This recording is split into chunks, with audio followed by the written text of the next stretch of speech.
بسم اللہ الرحمن الرحیم۔ پرانے وقتوں کی بات ہے کہ ایک سلطنت پر ایک بادشاہ حکومت کرتا تھا۔ بادشاہ نیک، خلوص اور رحم دل ہونے کے ساتھ ساتھ سخاوت میں اپنی مثال آپ تھا۔ بادشاہ سلامت خود بھی اپنے اصولوں کے مطابق زندگی گزارتا تھا اور اپنی رعایا کو بھی ہر وقت اصولوں کے مطابق زندگی گزارنے کے مشورے دیتا۔ اس بادشاہ نے محل سے دور ایک بڑا سا چبوترا بنایا ہوا تھا اور بادشاہ سلامت اپنا زیادہ تر وقت اس چبوترے پہ گزارتا تھا۔ ایک دفعہ کسی نے بادشاہ سلامت سے سوال کیا کہ حضور، آپ کا اتنا بڑا محل ہے اور آپ نے اپنے محل سے دور ایک چبوترا بنایا ہوا ہے اور آپ اپنا زیادہ تر وقت محل میں گزارنے کی بجائے اس کے چبوترے پر ہی گزارتے ہیں۔ تو بادشاہ سلامت ہنسنے لگا اور کہا کہ میں نے یہ چبوترا اس لیے یہاں تعمیر کروایا کیونکہ میرے محل میں غریب اور مزدور آدمی آنے سے کتراتے تھے، اس لیے میں نے یہ چبوترا یہاں تعمیر کرایا کہ کوئی بھی میری سلطنت کا آدمی میرے سے بات کرنے میں ذرا بھی ہچکچاہٹ محسوس نہ کرے اور اس کو مجھ تک پہنچنے میں کوئی بھی دشواری نہ ہو۔ اور رایا بھی بادشاہ سلامت کے اس فیصلے سے بہت خوش ہوئی۔ بادشاہ سلامت اپنے درباریوں سے ہر وقت ہنسی مذاق کرتا رہتا تھا، لیکن جب بات ریاست کی بقا کی آتی تو اس بادشاہ کے اصولوں کو دیکھ کر ایک عقل مند آدمی کی بھی عقل حیران رہ جاتی۔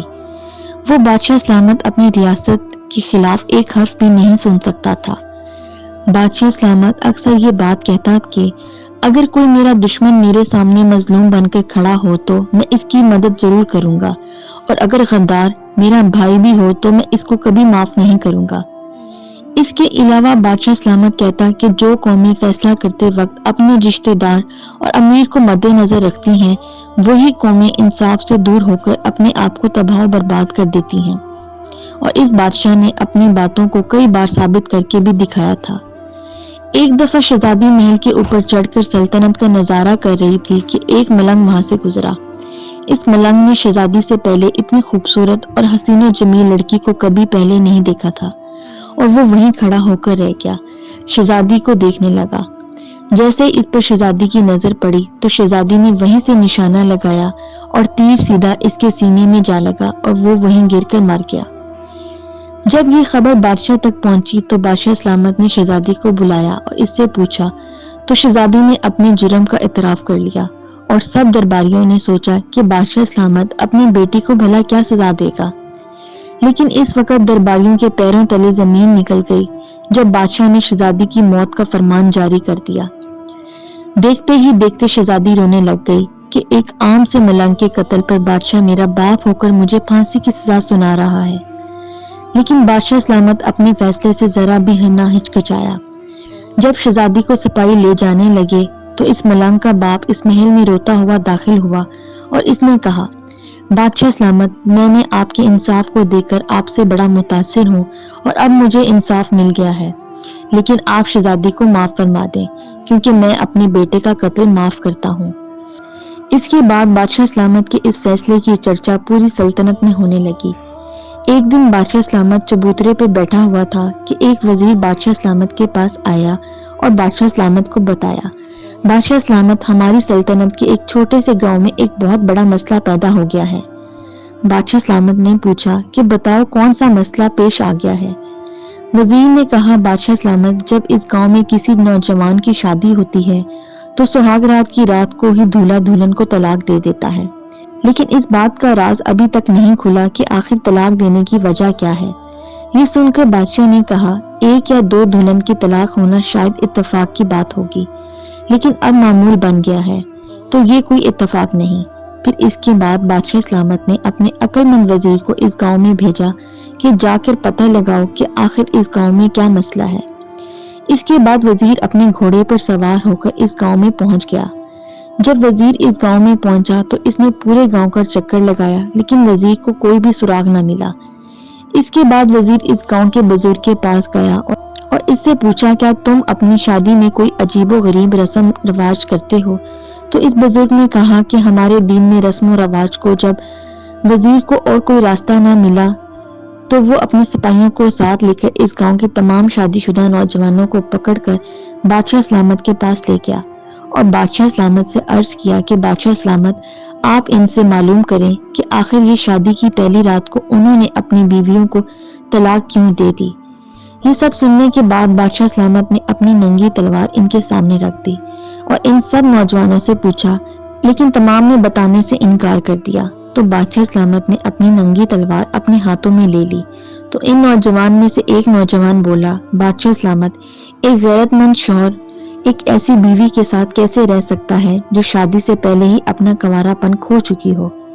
یہ سن کر بادشاہ بڑا حیران و پریشان ہوا اور اپنے وزیر کو حکم دیا کہ جاؤ ان لڑکیوں کے گھر والوں کو لے آؤ۔ جب ان کے گھر والوں کو پیش کیا گیا تو ان لڑکیوں کے والدین نے اپنی بیٹیوں کی قسم کھا کر حربی گناہوں کی گواہی دے رہے تھے۔ بادشاہ سلامت کی سمجھ میں کچھ نہیں آ رہا تھا۔ پھر بادشاہ سلامت نے اسی وزیر کو کہا کہ اب تمہارا کام ہے معلوم کرنا کہ آخر اس گاؤں میں ایسا کیا ہوتا ہے۔ اتنی پاک باز اور شریف لڑکیاں شادی سے پہلے ہی کسی کے ساتھ زنا کرنے کے لیے تیار ہو جاتی ہیں۔ اس کے بعد اس بزرگ کے پاس گیا اور کہا، اے بزرگ، آپ مجھے اس جگہ پہ لے جائیں جہاں تمام گاؤں کی دلہن اور دولہے کا نکاح پڑھاتے ہیں۔ تو بزرگ اس کو ایک سنسان جگہ پر لے گیا، لیکن اس جگہ پر پہنچنے سے پہلے تمام گاؤں والوں کو ایک خفیہ غار سے گزرنا پڑتا تھا جس کے درمیان جا کر بالکل اندھیرا ہو جاتا تھا۔ آخر وزیر اس غار سے نکل گیا اور جب اس جگہ پر پہنچا تو دیکھا تو وہاں بھی وزیر کو پھر وزیر نے کہا، اے بزرگ، تمہیں اس مجرم کی تلاش کرنے میں میری مدد کرنی ہوگی۔ تو بزرگ نے کہا، مجھے آپ کی کون سی خدمت کرنی ہوگی؟ تو وزیر نے کہا کہ تم گاؤں میں ایک دولہے اور دلہن کو تیار کرو اور ان کی شادی کرانے کے بعد اس کی ڈولی میں دلہن کی جگہ میں بیٹھ جاؤں گا اور جب ڈولی گھر پہنچے گی اس کے بعد سب کے سامنے آؤں گا۔ پہلے تو بزرگ حیران و پریشان ہوا، لیکن اسے وزیر کی بات ماننی پڑی۔ جب ڈولی اٹھنے لگی تو وزیر دلہن کی جگہ لباس پہن کر بیٹھ گیا۔ جب ڈولی اس غار کے درمیان سے گزری تو اچانک اندھیرا چھا گیا اور 3 خطرناک شکل کے آدمی سامنے آئے۔ ان کو دیکھ کر ڈولی اٹھانے والے نوجوان وہاں سے ڈر کر بھاگ گئے۔ ان کے بعد انہوں نے ڈولی کا دروازہ کھولا اور وزیر کو باہر نکالا، لیکن وزیر لڑکیوں کے لباس میں تھا اور دلہن کی طرح منہ پر دوپٹہ ڈالا ہوا تھا۔ لیکن جیسے انہوں نے وزیر کے منہ سے کپڑا اتارا تو دیکھ کر ان کے پیروں تلے زمین نکل گئی اور وزیر نے اپنی تلوار نکالی اور ان کو وہیں ڈھیر کر دیا، لیکن ان کے سردار کو پکڑ کے بادشاہ کے پاس لے آیا۔ جب اس سردار کو بادشاہ سلامت کے سامنے حاضر کیا گیا تو بادشاہ نے اس سے سوال کیا کہ کیا وہی تم ملعون ہو جو گاؤں کی تمام لڑکیوں کی عزت کے ساتھ کھیلتا تھا؟ تو اس نے کہا، ہاں بالکل میں تھا۔ تو بادشاہ سلامت نے کہا، اس گندگی کے پیچھے کیا وجہ ہے؟ تو اس نے کہا، بادشاہ سلامت، میں بھی اسی گاؤں کا ہی نوجوان ہوں۔ ایک دفعہ میں اپنی بیوی کو چھوڑ کر باہر کاروبار کے سلسلے میں چلا گیا اور ایک دن میری بیوی کو اکیلا پا کر اس گاؤں کے لڑکوں نے میری بیوی کے ساتھ زیادتی کی۔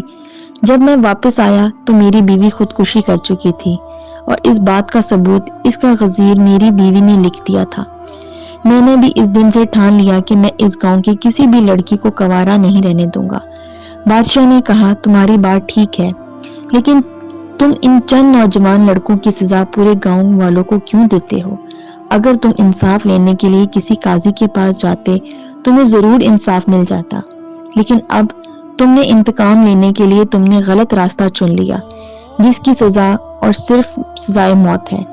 اس کے بعد بادشاہ سلامت نے اس کو تمام گاؤں والوں کے سامنے سنسار کرنے کا حکم دے دیا اور اس کے بعد بادشاہ سلامت نے کھوج لگا کر ان گاؤں کے لڑکوں کو بھی تلاش کر لیا اور اس کے ساتھ ان نوجوانوں کو بھی سنسار کر دیا گیا۔